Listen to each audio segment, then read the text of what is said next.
Good morning, sir. It is pleasure to have you with us today. You have been leading Satyadeep Realtors since 2014. We are excited to learn more about your journey and your experience. Today, hi, I'm Satyendra Vishwakarma, Director of Satyadeep Realtors Private Limited. In the 2014, I have incorporated this company, Satyadeep Realtors, with my two partners, Vishal Nagpal and Rajesh Chopra. We are the three founder member of Satyadeep Realtors Private Limited. And 2014, I have formed this company. And after the 2014, real estate journey is not very easy. So हमने बहुत सारी मुश्किलें face की और इन मुश्किलों में हमने बहुत सारे प्रोजेक्ट्स ऐसे ले लिए जिसके टाइटल्स क्लियर नहीं थे, टाइटल्स अच्छे नहीं थे. हम लोग 2014 से लेके 17 तक हम लोग गलत प्रोजेक्ट में फंसते गए, गलत प्रोजेक्ट में फंसते गए. और फिर 2017 में हमने ये प्लान कर लिया कि हम सत्यदीप बंद कर देंगे, क्योंकि इन्वेस्टमेंट का इंटरेस्ट और हर आदमी जब भी नई कंपनी स्टार्ट करता है तो उसका एक माइंडसेट होता है कि उसको फर्स्ट डे से इनकम आना चाहिए. मतलब उसका एकदम क्लियरली माइंडसेट होता है कि उसको फर्स्ट डे से ही इनकम आना चाहिए. लेकिन हमारे मुंबई का जो रियल एस्टेट सेक्टर है वो बहुत ही बड़ा भी है और बहुत ही चैलेंजेस है. सो हमने टाइटल वाइज जितने भी लैंड्स लिए शुरुआत के, वो सारे हमारे डिसीजन गलत रहे. हमने लैंड्स लिए, लैंड्स में हमने टोकन दिया, पेपर वर्क किया. लेकिन कुछ लोग ऐसे भी हैं जो बहुत स्मार्टली सारी चीज़ों को, उनको पता है कि उनका टाइटल डिस्प्यूटेड है, उनका लैंड वाइबल नहीं है, फिर भी वो चीट करने के इंटेंशन से. सो शुरुआती समय हम लोगों के लिए बहुत अच्छा नहीं रहा और हमने 2017 में सत्यदीप क्लोज करने का भी डिसाइड कर लिया कि हम सत्यदीप 2017 में क्लोज कर लेंगे. और मेरा जो बैकग्राउंड था, मैं जो ये रियल एस्टेट में आने से पहले मैंने जो अपना स्टडी किया था वो एज अ इंटीरियर डिज़ाइनर मैंने अपना डिप्लोमा किया.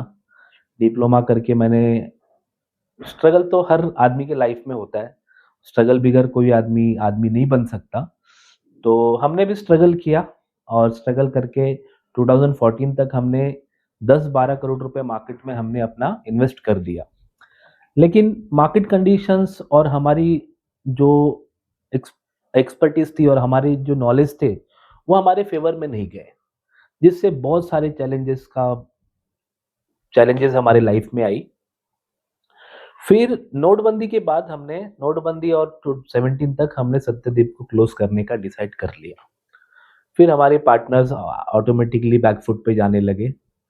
फिर हमने डिसाइड करके हमने विले पार्ले में एक प्रोजेक्ट लिया, जो हमारा फर्स्ट प्रोजेक्ट है. विले पार्ले शुक्र तारा सोसाइटी नाम है. सो वो प्रोजेक्ट में हमारे लिए मार्जिन बहुत कम था, मतलब ऐसा मार्जिन था, थिन मार्जिन था.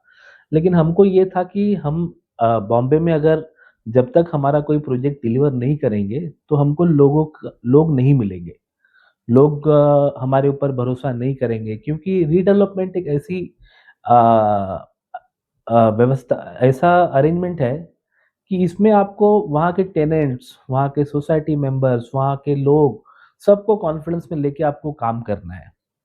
तो फिर हमने 2017 में हमने शुक्र तारा स्टार्ट किया.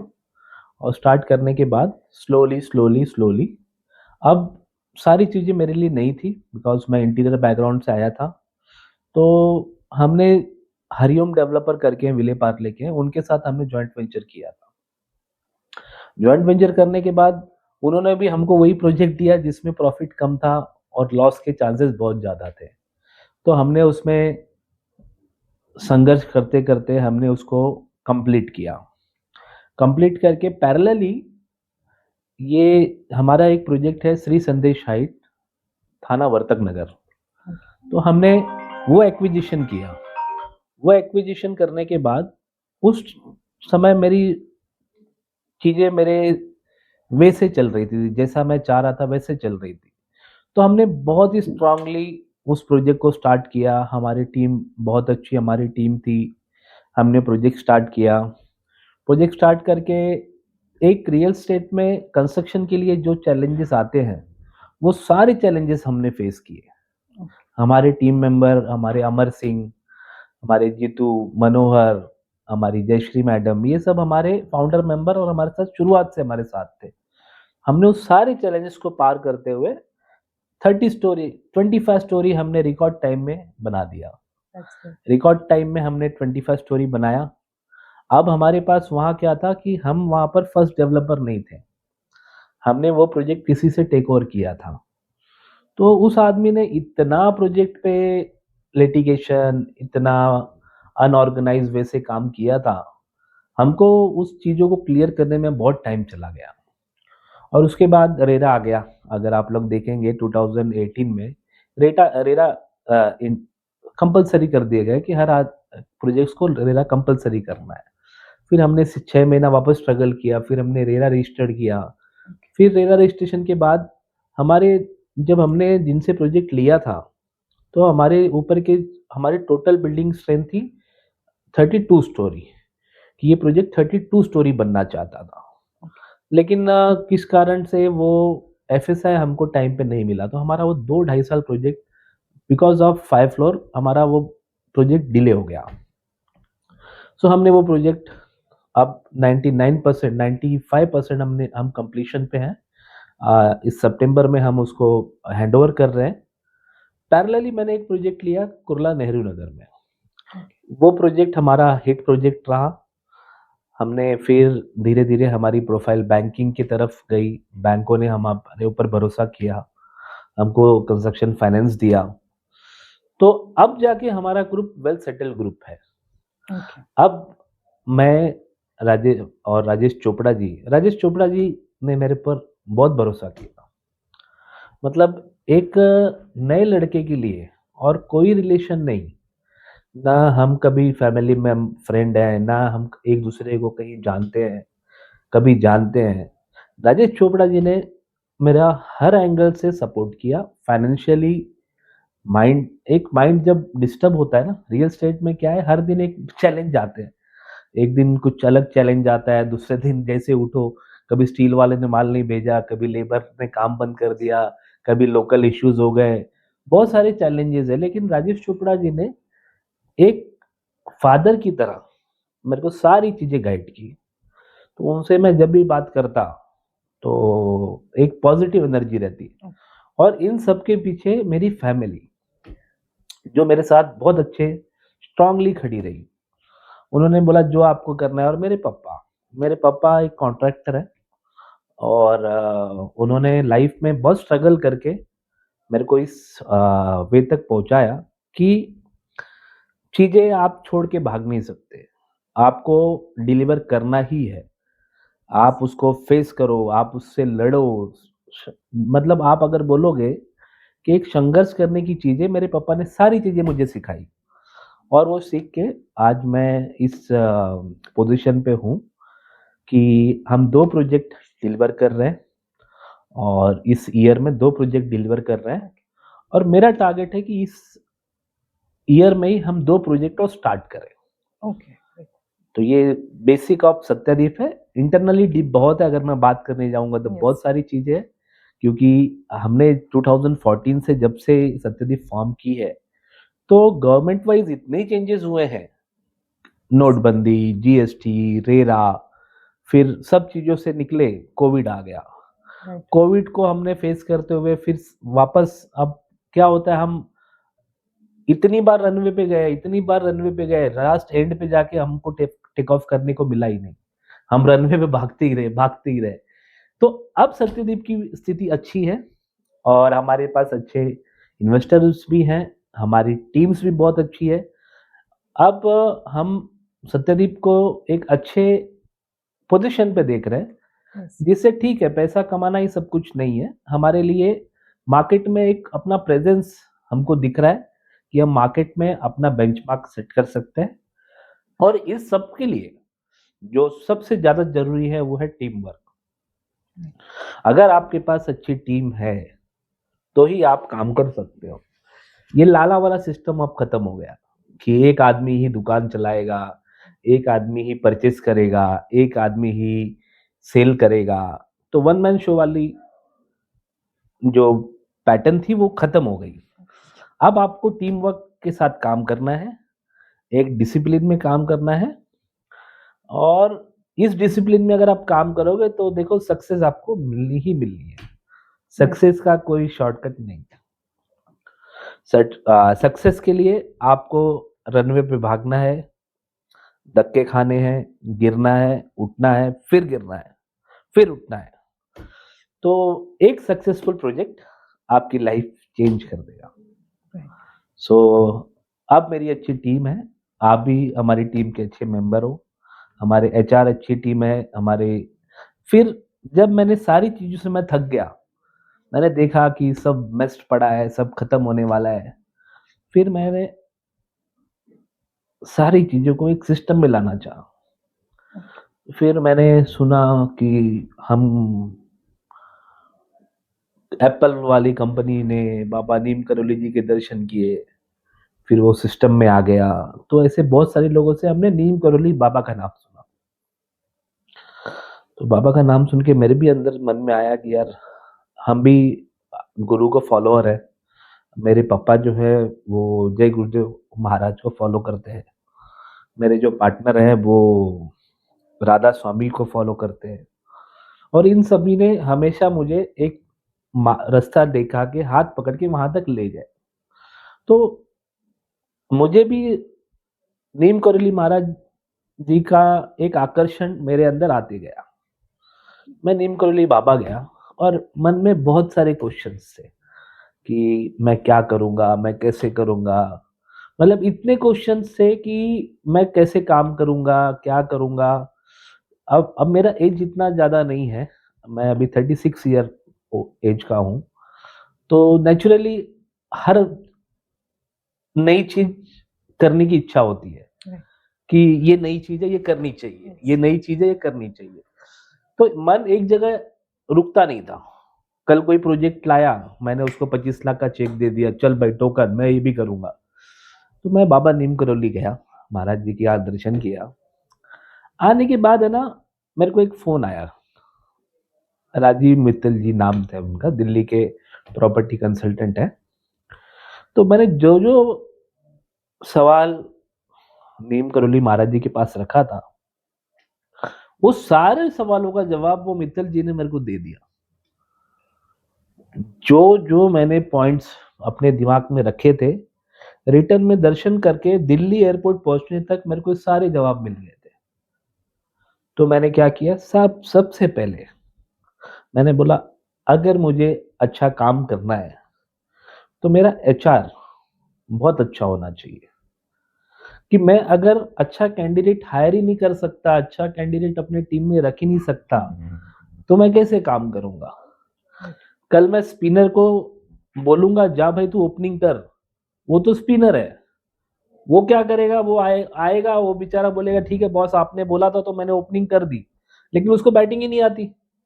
तो मुझे ये समझ में आ गया कि आपको हर सेक्टर के लिए, हर पोजीशनिंग के लिए आपको स्पेशल कैंडिडेट चाहिए, जो वो परफॉर्मेंस दे।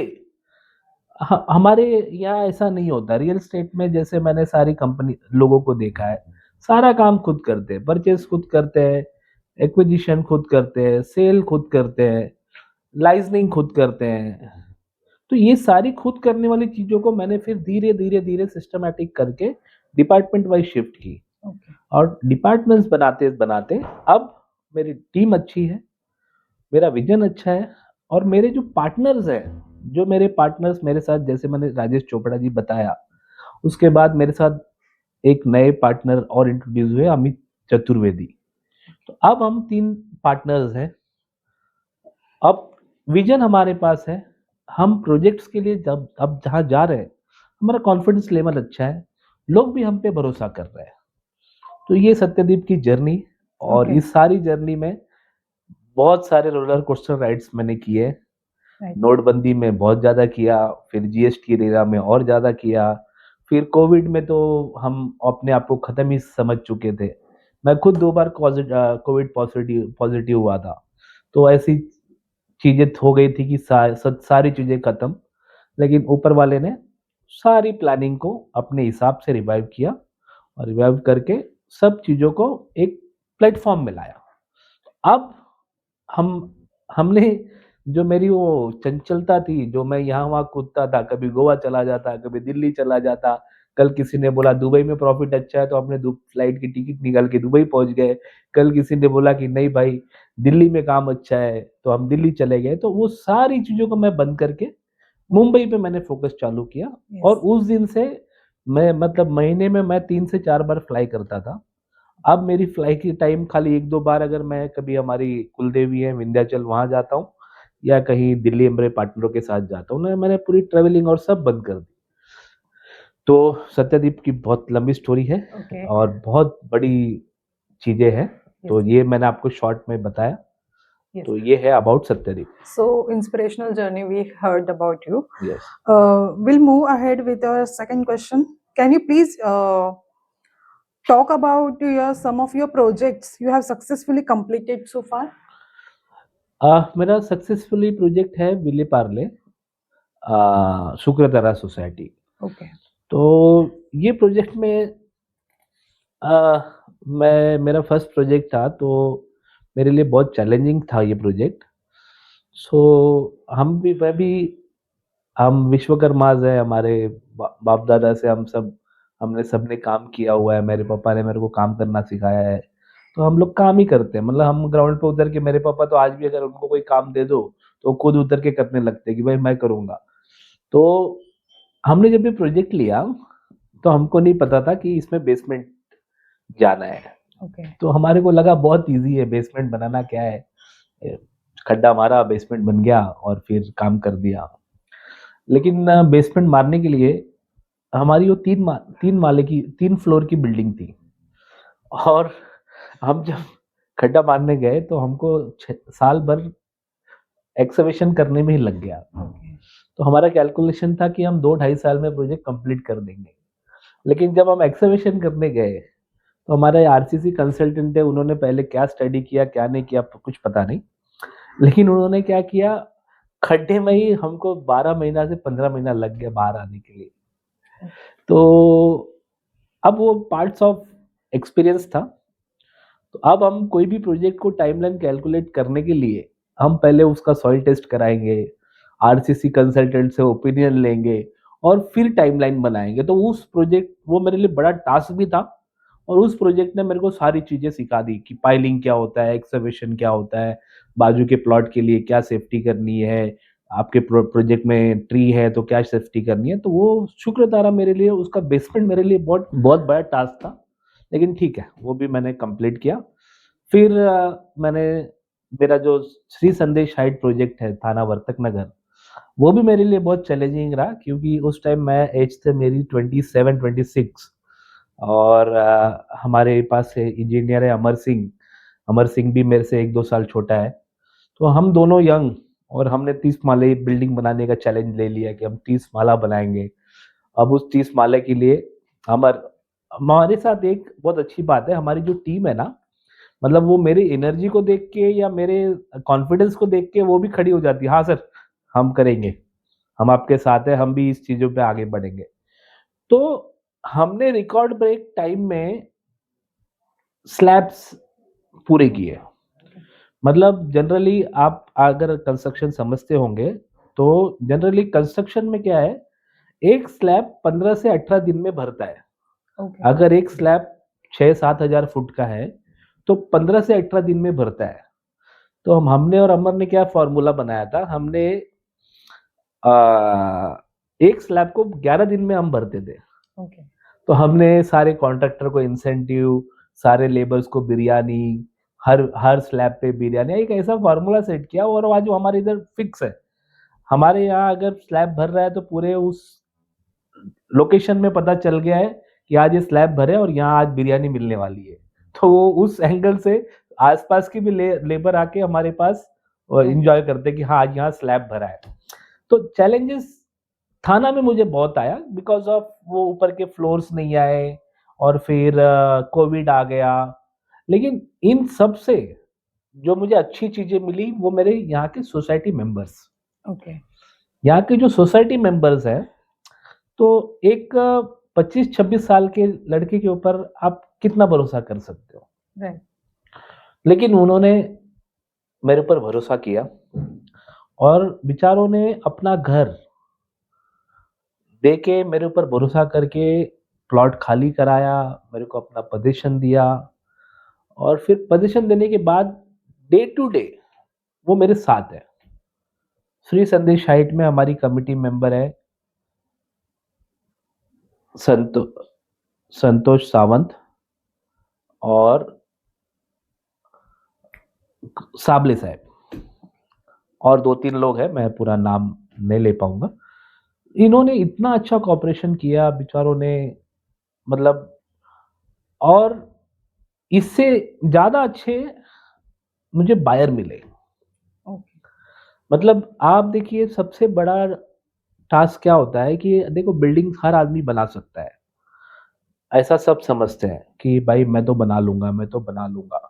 लेकिन किसी का कॉन्फिडेंस लेके, कोई आपके ऊपर भरोसा करके अपनी पूरी लाइफ की सेविंग वो आपको दे देता है।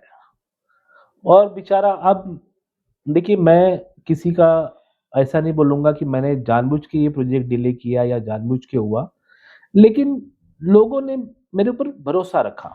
यस, आज श्री संदेश हाइट ग्राउंड प्लस 30 स्टोरी का बिल्डिंग और उसमें टोटल 86-90 लोग को मैंने फ्लैट बेचा है।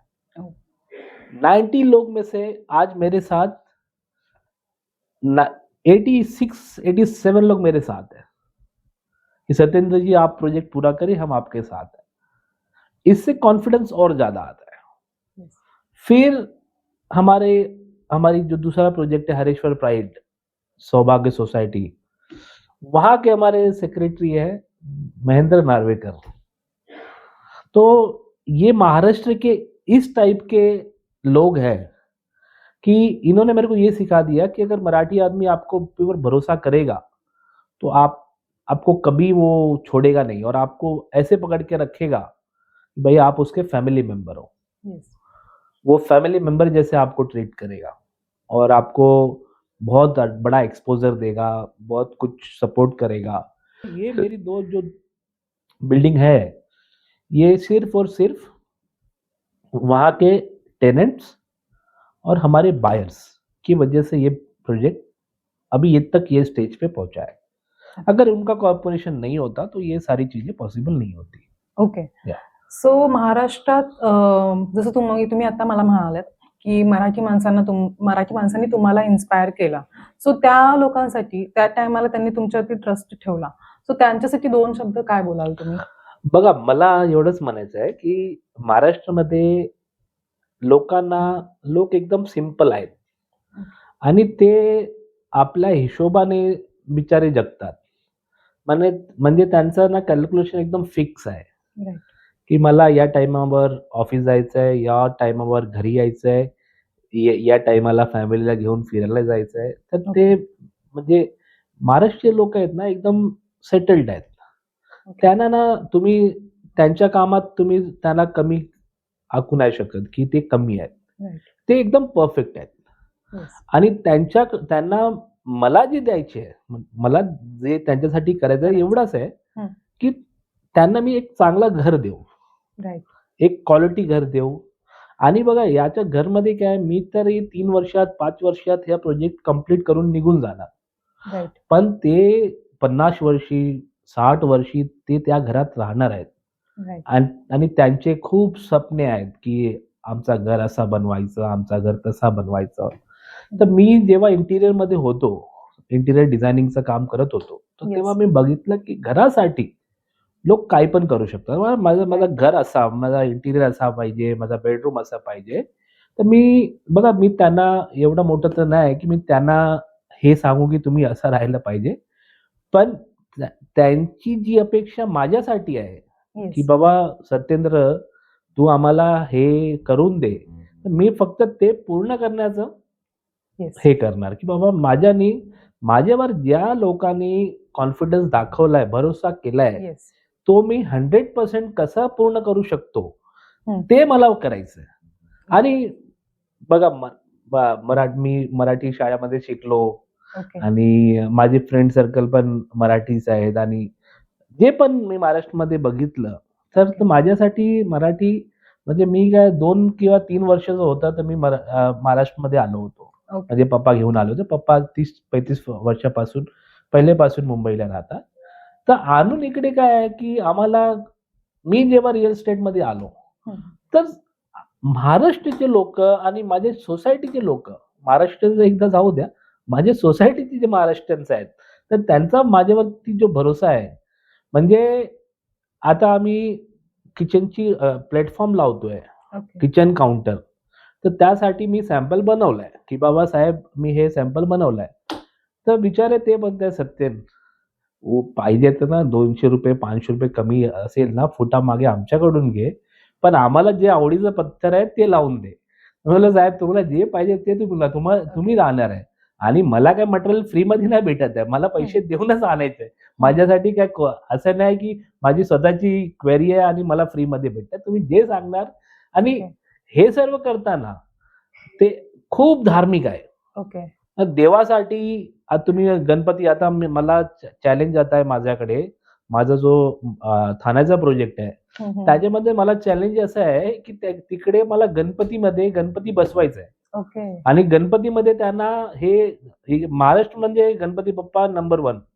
की Yes. तुम्हाला गणपती बाप्पाला लोक मानणारे खूप आहेत, की बाप्पा आले, बाप्पा घरी येणार आहे, बाप्पाला Yes. आणायचं आहे.